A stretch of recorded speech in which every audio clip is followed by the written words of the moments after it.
Welcome to the Lovers Lounge podcast, where we talk to experts and guests about topics related to love, relationships, and sex. I am your host, Tina Love, and today I'll be talking to Forrest Andrews. Now, he is a producer and developer, a product developer, actually, for Eros, which is a company that designs sex toys and products that stimulate the male prostate. Hello there, Forrest. Welcome to the show. Hi, Tina. Thank you very much. Thanks for having me here. I am so delighted to have you on the Lovers Lounge. I think I heard you on somebody else's podcast, and I said, I have to get Forrest on the Lovers Lounge. So this is going to make for a very interesting show, and so I want to dive right in. First off, can you just tell me how you became a product developer for sex toys for men? Well, as the expression goes, a long, strange trip it has been. But it certainly didn't set out to be that. Actually, I was a businessman. I had my own partnership and was working in IT for many, many years. But along the way, from very early on, I had a health condition that I developed actually in my early 20s. Prostatitis is really what it came down to. And it was a very uncomfortable matter. It's something that stretched on for several decades, really. And I had tried, of course, all of the usual approaches to this, which involved a lot of antibiotics, it involved diet, it involved all sorts of different kinds of things to try to nail it down. And it's if you don't know anything about it, it's a very uncomfortable condition, and something that flares up, from time to time, and it really can make your life quite miserable. Yes. In any event, I was kind of struggling along with dealing with the diet aspect of it, and still having a lot of flare-ups. And I was looking online, and I came upon a product that was marketed as a self massaging device for the prostate. And at that point, I had tried so many different things really to nail this down. So I checked it out. I purchased one, and something happened the very first time that I used it, and it was quite peculiar.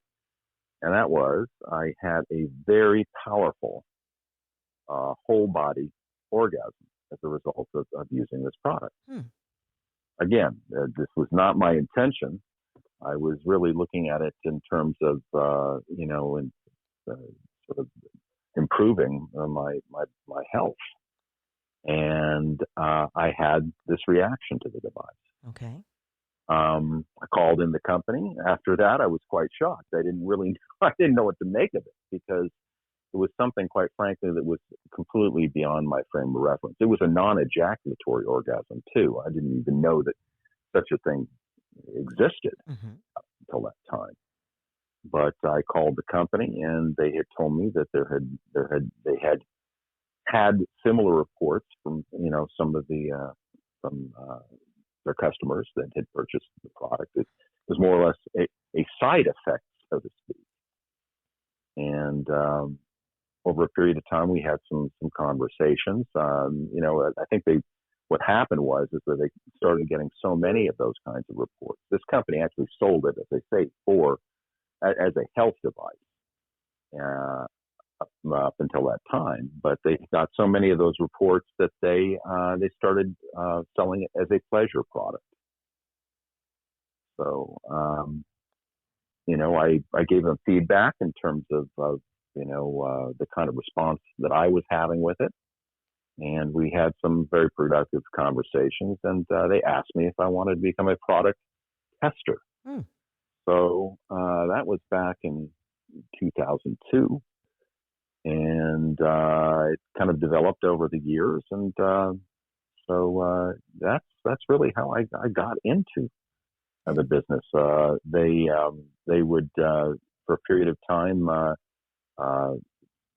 they would ask me to come to expos and things like that to kind of give testimony to it to people, their customers, and it was again, it wasn't something that I sought after, but I it was the effect that the device had changed my life. Right. Not only did the health condition was it eliminated within about 3 or 4 months, I didn't have another single episode Wow. with the prostatitis, and I was having these slamming orgasms, at the same time. So I mean, I was really Wow. having a great time with it. Just like, well, this is a bonus, you know.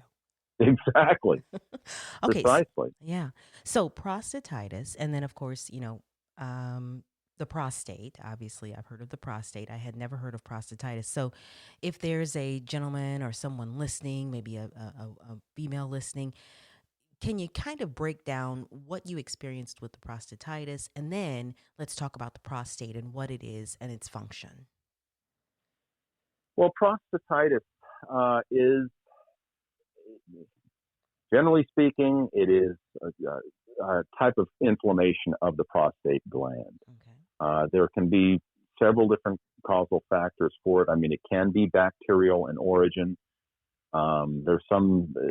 There's a condition that occurs where they're not quite sure why this happens. That is to say that they're not able to really isolate bacteria, but nonetheless, people experience this pain in the prostate. It's a pain that you experience in the groin and in the testicles, and you can get a burning sensation when you urinate, having to urinate more frequently, that kind of thing. So it's really, it can make one quite miserable. Okay. Yeah, sounds like it.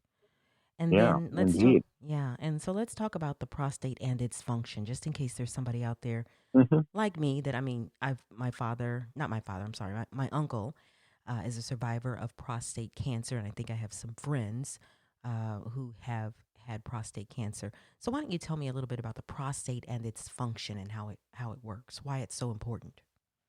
Well, the prostate, it's a small muscular gland. It's about the size of a walnut. It's located between the bladder and the rectum of most people that are assigned male at birth. And actually, it comes from the Greek word prostatis, which means stands in front of or before of. And that just more or less is what the location is in the body. It plays several important roles in the male reproductive system. First, it produces one of the fluids that makes up the cocktail that we know as semen or ejaculate. Prostatic fluid contains nutrients that help sustain sperm, and a substance that helps keep it in a liquid state. Second, it provides much of the pumping force that propels semen out of the body during ejaculation. And Okay. third, and most importantly for our discussion here today, it houses a bundle of sensory nerves known as the prostatic plexus that are involved with sexual arousal. So that's a powerful little gland Pretty. that's in the body, and a lot of people are not aware of it unless it gives them trouble. Let's put it that way. Yeah. So, Yeah. And thus, when, the types of things that you mentioned earlier with prostatitis might come up, and then a gentleman might want to go into a urologist to talk about it. Um, correct. I know that. Also, it's Okay, go ahead.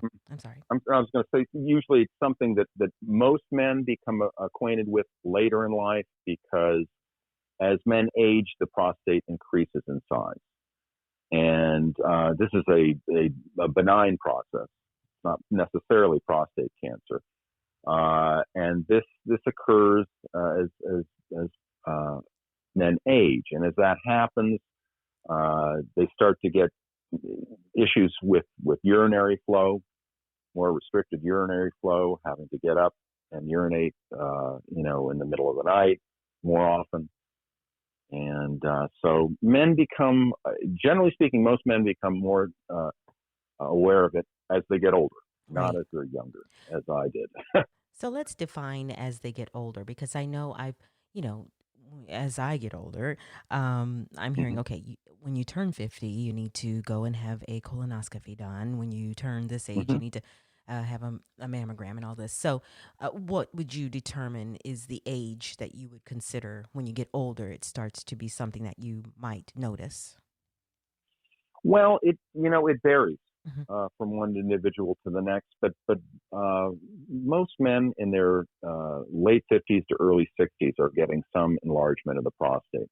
By the time that they're into their 70s, most men will have that, uh, certainly, and into their 80s, they they certainly know about it at that point. Right. But in terms of screening for it, it just depends on the doctor. I mean, there are a lot that will be doing the DRE, which is the digital rectal exam, as a part of a physical. At this point, I think it's pretty much, standard operating procedure that most men will get that. Certainly, if they're in their 30s or 40s, they'll do some kind of a baseline just to check them out. Right. Right. Right. So And I also kind of know or have heard, just by some feedback from men, that there's a lot of angst around going to the doctor and getting this checked. Um, yes, Many yeah, men will describe this as not something they look forward to. It's kind of no, uncomfortable, yeah, or at yeah. least that's what they say. Um, Uh-huh. so it kind of leads me to, as we dig a little deeper into this discussion about the product. Um, there's some thoughts about someone using a product like this, that Oh, where people might be embarrassed or that. Let's talk about that a little bit. well, yeah, that's absolutely true, and that is there. The product again. This was invented um, For health. because yeah, it was invented for health. But again, it was a particular actual Japanese urologist that was using uh, prostate massage in his practice Hmm. to great benefit. And what he was thinking is if people would do this in the privacy of their own home, they would do it more regularly, and they could do it, sensibly without the embarrassment of having to have somebody else do it for them. Hmm. So there is, I mean, there's a substantial difference between using this product and going to a urologist and having a digital rectal exam. There's absolutely no question Right. about that. Right. Right. First of all, depending on the individual, I can only say that I was the urologist I used to go to had fingers like sausages. So it wasn't the most pleasant thing, when he would give me an exam, and it tended to be a more kind of forceful process. Right. The use of this product just say it, the diameter is far smaller than somebody with large fingers. Right. And it's something that you're doing in the privacy of your own home, and in your own environment. You're not in a doctor's office, and so it's nowhere near as intimidating as all that. Right.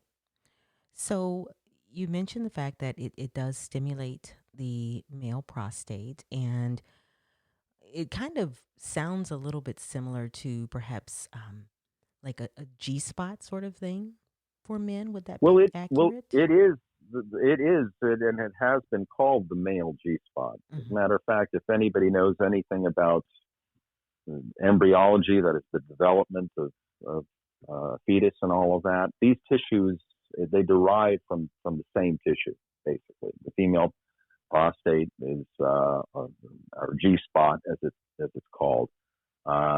Again, these are the same tissues. One is a gland, the other is a series of different glands, really, that's kind of arranged in a sponge that's around the urethra in women. In men, it is a gland, Hmm. and again, there are sensory nerves that pass over the surface of this gland that are very, very sensitive and very, very receptive. So that's that's where the pleasure aspect of all of this comes in. There was one other thing that we spoke of, or you mentioned, in terms of men's attitudes with respect to this. I was going to go there next. Yes. Yeah, it's you know unfortunately, there is a stigma, and it's been out there for a long time, and that is that anal um, penetration, anal stimulation, that it's synonymous with homosexuality, being gay. Um, the truth, it couldn't really be farther from that. Right. Okay. Hmm. It's, I should, just by way of saying, first of all, I am heterosexual, Okay. married with two kids. Hmm. Uh, in terms of our demographic, that meaning our customer base, 65% of the men who purchase our products are straight or heterosexual. So that gives you some idea, Right. in terms of the amount of the number of people that have found pleasure, in this way. Hmm. A lot of the studies that are coming out these days are, showing that people are exploring this a lot more. Right. And so we kind of feel like that stigma is disappearing. It's a little bit slow, particularly, with people who are, a little older in years. They're still holding on to some of that. But the fact is this: if you have something that can produce this kind of pleasure, and we haven't really gotten into that, what a prostate orgasm is all about. But it's something that occurs on a level of magnitude that can be many times greater than a traditional orgasm or ejaculation. So, when you experience that kind of pleasure, and when you find out that you can actually experience that kind of pleasure over and over again without, waiting for like 20 minutes or an hour or 2 hours in between, you know, uh, then you start to say to yourself, well, who cares? Right. Right. It's Right. pleasure is pleasure. And this is, this is a, it's great to know that we as males have this capacity within ourselves to do this. Right. And it's really powerful. I mean, when I discovered, I swear, I felt like Superman. I did. That's great. And the irony was is that perhaps some people can identify with this. This is 20 years ago, but at that time I had nobody to talk to about it. I mean, that's one reason I called in to speak to somebody at the company, Right. because I had, this was something completely beyond my frame of reference. And one of the things that happened as a result of my association with them was I convinced them to start a forum, a men's forum, on their website. And I contributed a lot of content to that over the years, thousands of different posts. I mentored hundreds of men on how to have this orgasm, themselves. Right. So it's So, interesting, yeah, because this can be done. Let's go into this here too. This can be done, mhm, like you said, by yourself, yes, or you can use this product with your spouse or your partner. absolutely. So, And yeah, there are two modes with that hmm. too. I mean, one of them is this prostate orgasm that I was speaking about.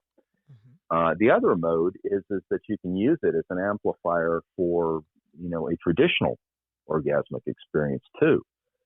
And so, in that realm, it's like, you're with a partner and you're having intercourse, and, any movement of your body, when this thing is inside, any movement in your body is translated into this gentle, stimulation, Hmm. internal stimulation that just makes everything more powerful, whether you're kissing, whether you're hugging, whether you're receiving or giving oral, or as I said, having, intercourse, in which case you're moving, considerably.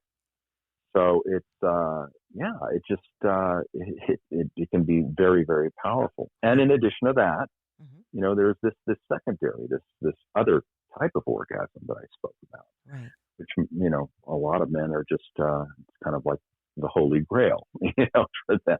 Yes. So, Yeah.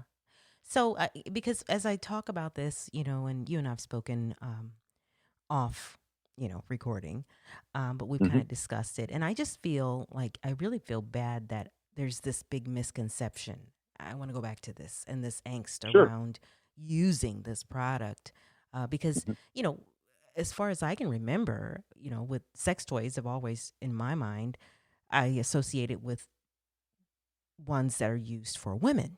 And Right. ones that are used for women can be used by themselves or they can be used with their spouse or partner.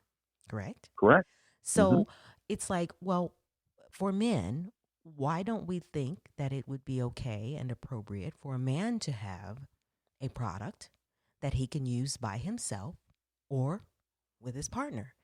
That is just going to heighten the sexual experience between their partner or their spouse.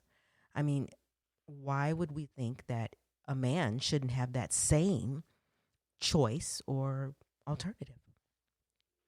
Precisely so. And I,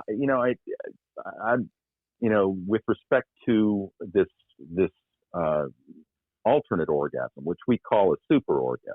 Hmm. The reason we call it super orgasm is because it is so strong. It's actually something that starts in the pelvis and continues to like radiate out over the entire body. It's like a whole body orgasm is really how this thing is experienced. It's something that can last minutes at a time instead of the basically 23 seconds that most men associate with an ejaculation, that kind of orgasm. And if that isn't enough, there is no refractory period. That's the timeout that most guys get in between having, an ejaculation where they have to, they lose arousal, they lose an erection. Yes. There's none of that. Wow. Okay. So you literally can have one orgasm after the other. So you start to understand why we call it a super orgasm. Right.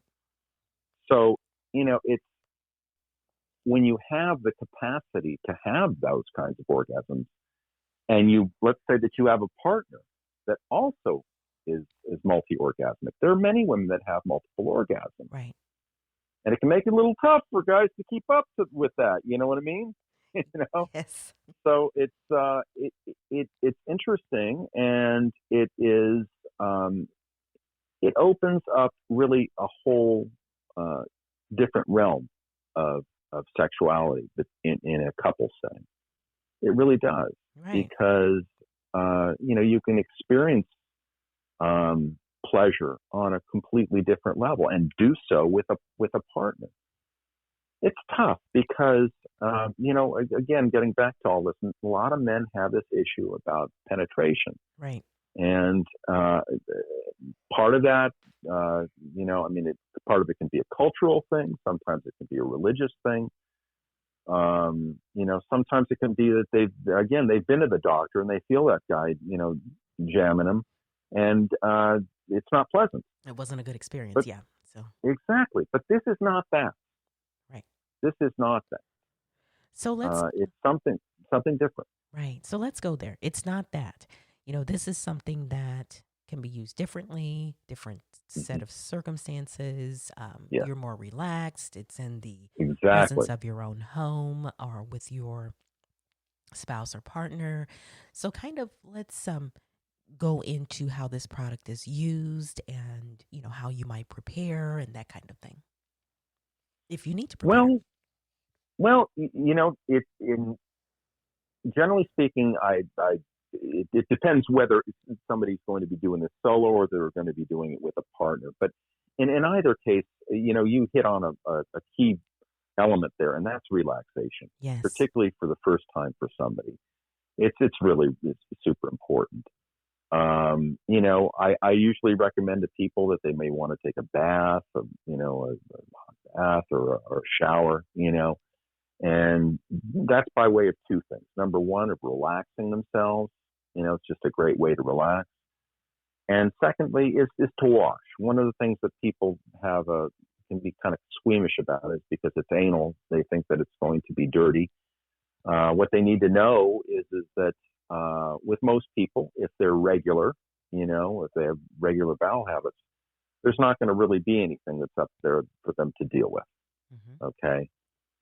So they don't have to worry about that. With these products, you do have to use a lube because unlike women, that area in men or I should say, unlike the vagina, the anal area is not self lubricating. So you do have to have that. Hmm. Um, with respect to other elements, I would say, kind of setting up the scene is really important. Right. It's like any time that you have um, uh, an experience with a partner, it should be, or having experience yourself, you want to have uh, privacy to be able to do it. You want to have comfort to be able to do it.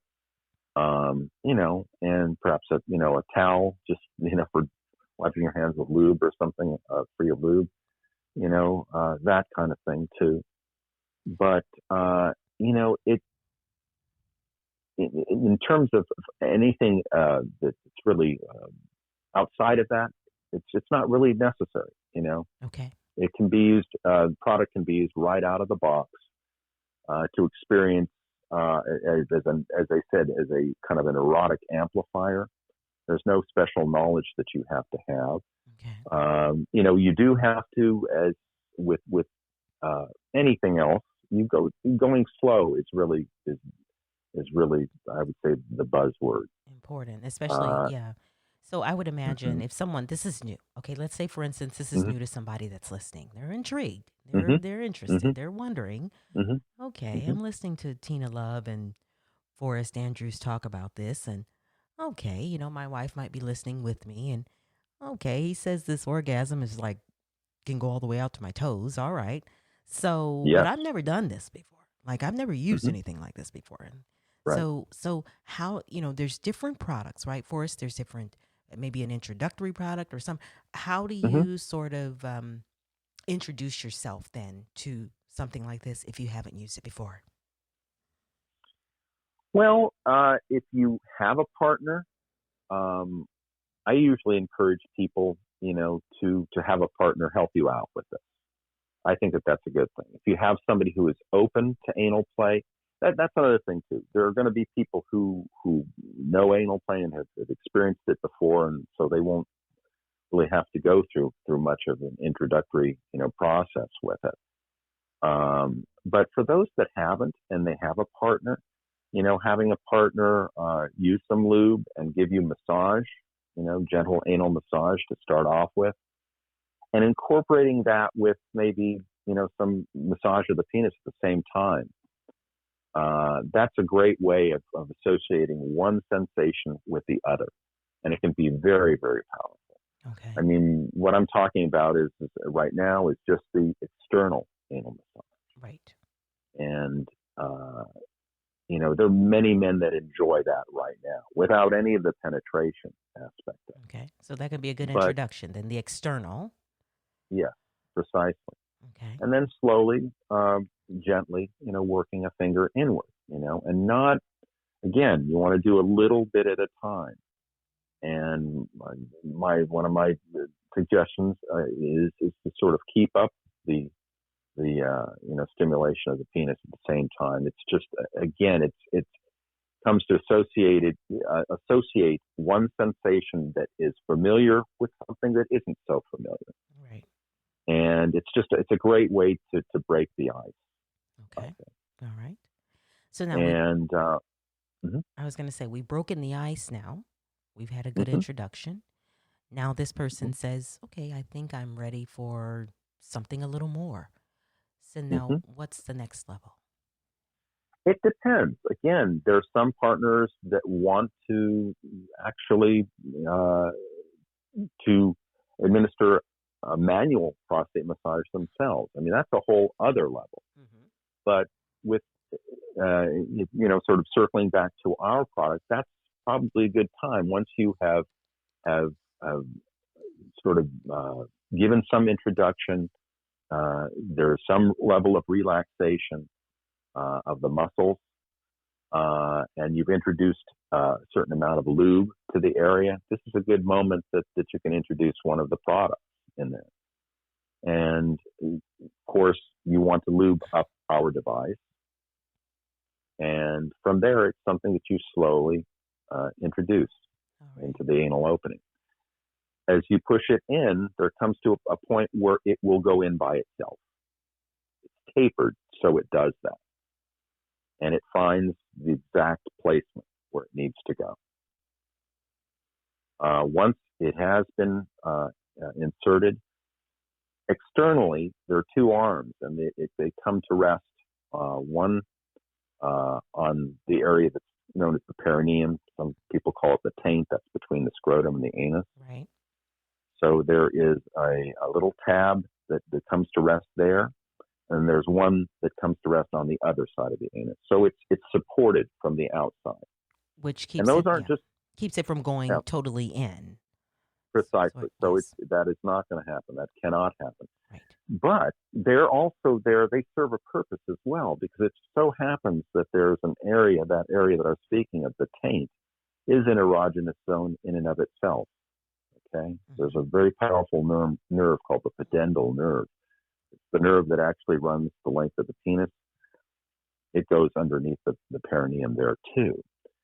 So at this point, any contraction that a person makes the device pivot on that outside tab, and it pivots inward, inside, and comes in contact with the prostate inside. So it's basically stimulating 4 erogenous zones simultaneously. Right.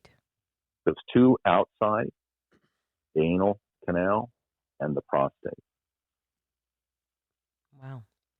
And let's talk a little bit about the, internally what we would experience too with the sphincter muscles. So I know I've talked to you a little bit about that, and I've heard you talk about it, what to expect with that as well. Well, again, if you have sort of properly done your warm up, okay, there isn't going to be, there certainly shouldn't be any pain or discomfort that's associated with this. Mm-hmm. Now, granted, it's going to be a new sensation for most men, there's certainly none for those who have never had any kind of anal play or prostate play in the past. It will be a new sensation, but there will not be any pain that is associated with this at all.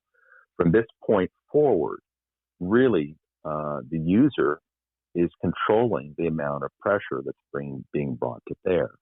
Okay, this is not like somebody's driving it by hand. You cannot hurt yourself from this, because it's only the pressure of the anal sphincter that drives the device inward and upward towards the prostate.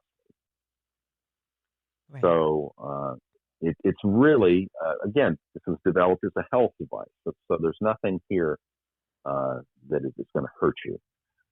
It's been designed and balanced and configured with the male anatomy in mind. Okay, very good. Now, you also mentioned earlier about the lube and how important it is. Is there a certain type of lube that you need to use with this type of product? We have 2 products that we make, or sort of 2 classes of products that we make. One is a rigid plastic device, and with those products, you can use any lube that you want to use. We also have some that are silicone over-coated, and those are it's mainly for comfort level. They tend to be a little bit smoother, a little bit more padded kind of feeling. And with those, you have to be restricted to certain lubes, that are compatible with silicone devices. So it's going to be generally speaking, your water-based lubes is what you use with that. Okay. Now let's talk about positions to use this. So how would you want to be positioned? Let's talk about first singly using it. And then let's talk about when you're using it with your partner, what types of positions would you want to be? If you're going solo with the device,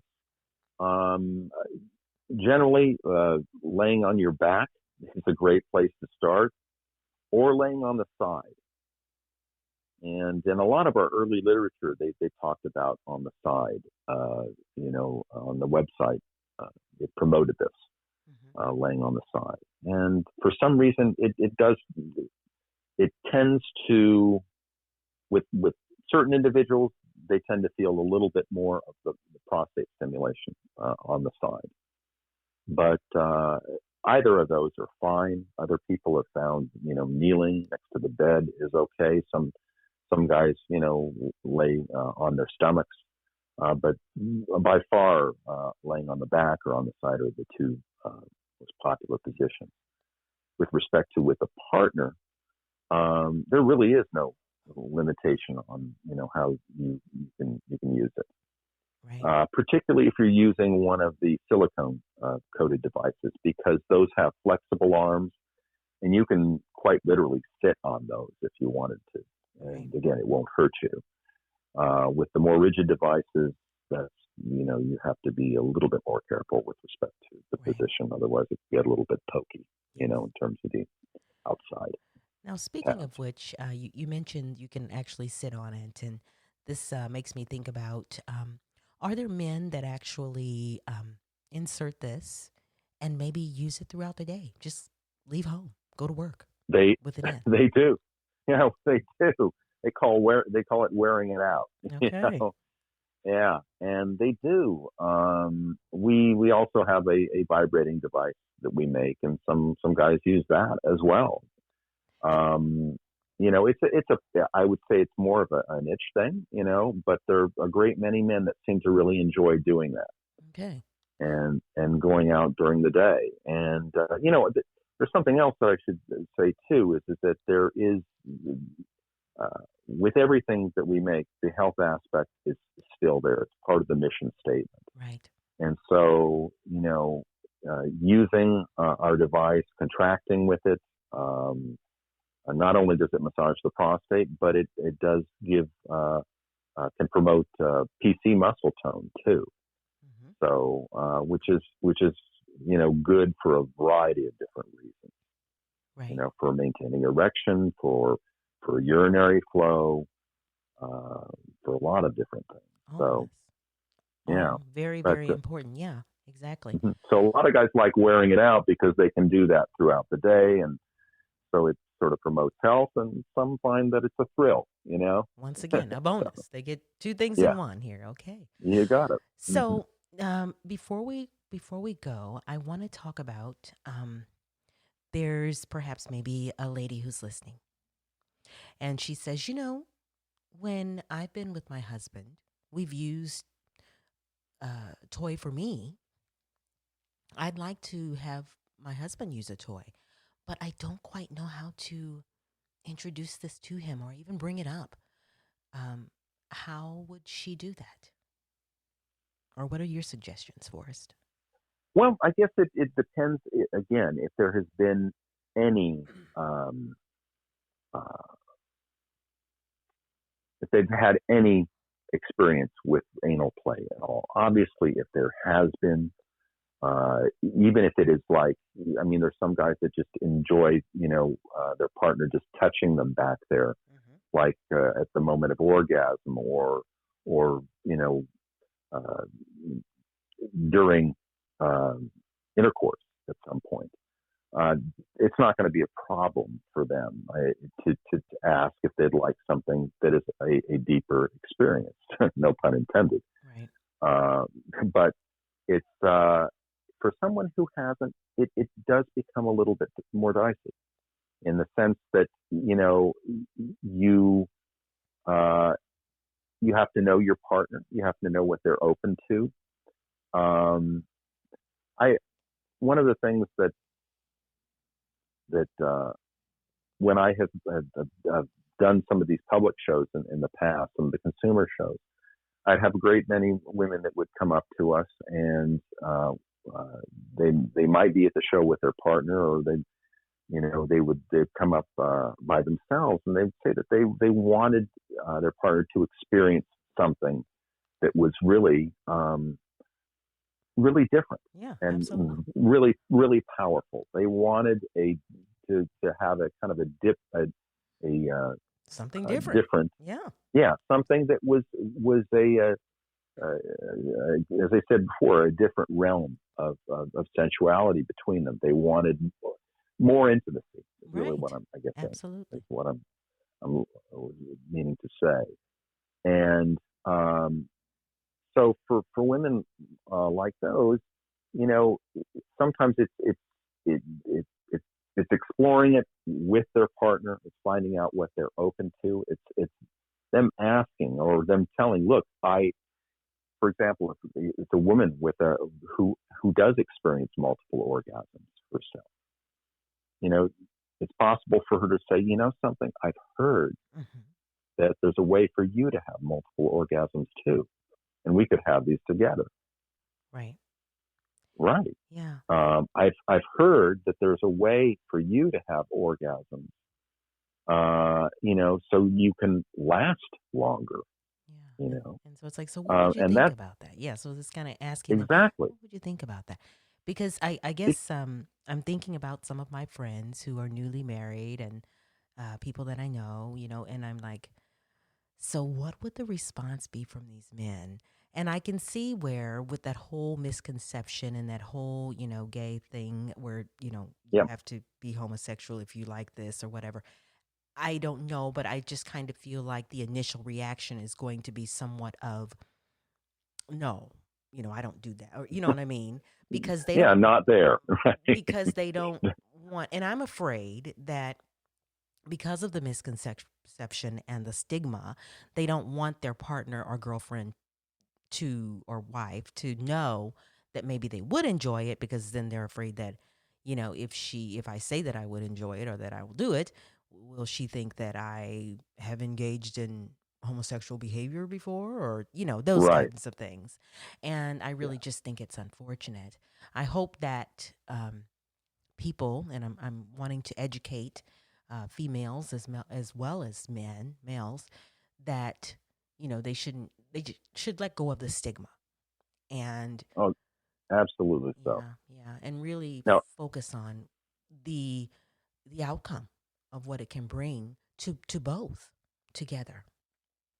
it is again. This is a different level of intimacy that people can have together, and it does require communication. There's no question about it, because it's nothing. This is not something that you want to surprise anybody with. Right, exactly. But it's because that's not really fair, and it's not going to be enjoyed that way either. Um, but if again, if a couple is in a relationship, the communication is good. If uh, the female, if she's having multiple orgasms herself, again, that's a way, that's an opening, so to speak, to discuss it. If it, in the context of that relationship, if he is into doing different things with her, that's another opening. In other words, if he's the kind of guy that likes to buy toys for her, Explore and do okay, different. Yeah. this is an opportunity for her to say, you know something, okay, I'll try this, and I've enjoyed these things that you brought in the past, but I think it's time for me to show you something, Yeah. okay? Yeah. And so, that's another angle that can be worked in all of this. Right. But communication is really the key on this. It is, and look, Tina, as I mentioned to you here, I wasn't until in my early 40s, Yeah. that I even knew this thing existed. Right. Um, you know, I, like many men, figured I knew everything there was to know about having an orgasm and having pleasure, sexual pleasure. Mm-hmm. And to be quite frank, I didn't have a clue. And And I think that most men are in that same category. yes. They don't really know. But it's that old expression: you don't know what you don't know until you know what you don't know, Yes. right? Yes. And that's why, And yeah, I was just wanting to make sure that I had you on the Lover's Lounge so that you could explain this, because I want people who listen to this show to be educated about their choices and different things. What can help their marriage? What can help their relationship? What can help them just as an individual? So that's why I wanted to have you on to talk about it. thank you. Well, Now, thank you. yeah. So now, think about this because you said you didn't learn this until you were in your 40s. If there's a Hmm. young man listening, maybe he's in his 20s or whatnot, he's getting a chance to know about this early. Yeah. Or of course, I am just hoping that the men that are listening that are in their 50s and 60s and 70s understand that they can Mhm. still use this singly or with their wife or partner and enjoy this as well. And it's a bonus. Isn't that what we said, Yeah. Forrest? I mean, Yes, there is. There's one other thing that I've got to mention yeah, go right ahead. before we cap it off, because um, and it's also very important. I talked about sort of uh, two modes of using this. Okay, one is an amplifier for traditional orgasm. The other is for this alternate orgasm, or this super O that I've been speaking of. Hmm. There's really a third, and the device can be used as a teaching method. And what I'm talking about is that it is possible for many men who become proficient, they become experienced with having this orgasm. Hmm. There are a lot of guys that don't need the device anymore to have the orgasm. Wow. So after a while, they They can. can do it on their own. They can do Wow. it on the basis of other kinds of stimulation. Wow. There's some men, I'm one of them. There's some men that can have it from thought alone, Wow. from thinking about sort of mentally visualizing and focusing on the sensations itself and doing certain kind of breathing. They can make an orgasm occur on its own. Wow. So it's this is, I should say, and I didn't say this from the beginning. This goes back not hundreds of years, thousands of years. The Hmm. teachings of Tantra, traditions of Tantra and Taoist traditions in China. So this has been known of for years. Oh, yes. In Western culture, it's something that we've just been, very slow on the uptake with. Surprised, right? Right. Wow. But yeah. So but the point is that, that there are all sorts of different ways that you can, use this product as a thing. This is just another as a teaching device. I used to call it a tantric training wheel, Yeah. because it's something that can teach you to have this level of pleasure without anything at all, in terms of the device to make it happen. Amazing.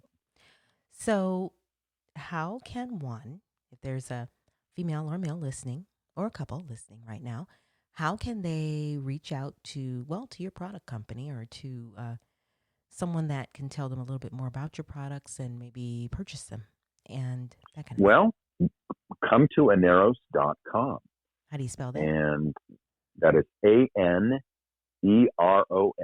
Okay. Aneros, Mm-hmm. and you will see on our site there we have a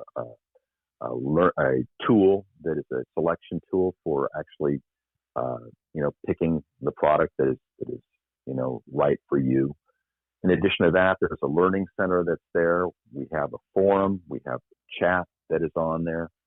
Our forum has been going, as I said, I think it says it's been since 2003, and about 60,000 members strong at this point. It's filled full of people who are, all sorts of different backgrounds. Most of them straight, to be honest, Right. and these are guys who have, there are many people who are newcomers to it, and a lot of experienced people there that are just trying to help other guys, have this experience on their own. Okay. So yeah, so that's a great way to learn. And again, visit our learning center, come to our site, see our products, and I really don't think that anybody will be disappointed. Right. Seriously, it I've seen the testimonials on your site, so it sounds like yes, the men are pretty happy. hmm yes, indeed. All right. Well, Forrest, it has been an extreme joy to talk with you and to learn. I hope that my listeners have enjoyed listening to you, and I thank you so much for Well, coming it's been a on. delight talking with you too, Tina, and thank you so much again for having me on your show. I really do appreciate it. Absolutely. Everyone, I hope you have enjoyed this episode of The Lover's Lounge, where we talk to experts and other guests on topics related to love, relationships, and sex. I am your host, Tina Love. Thanks for listening.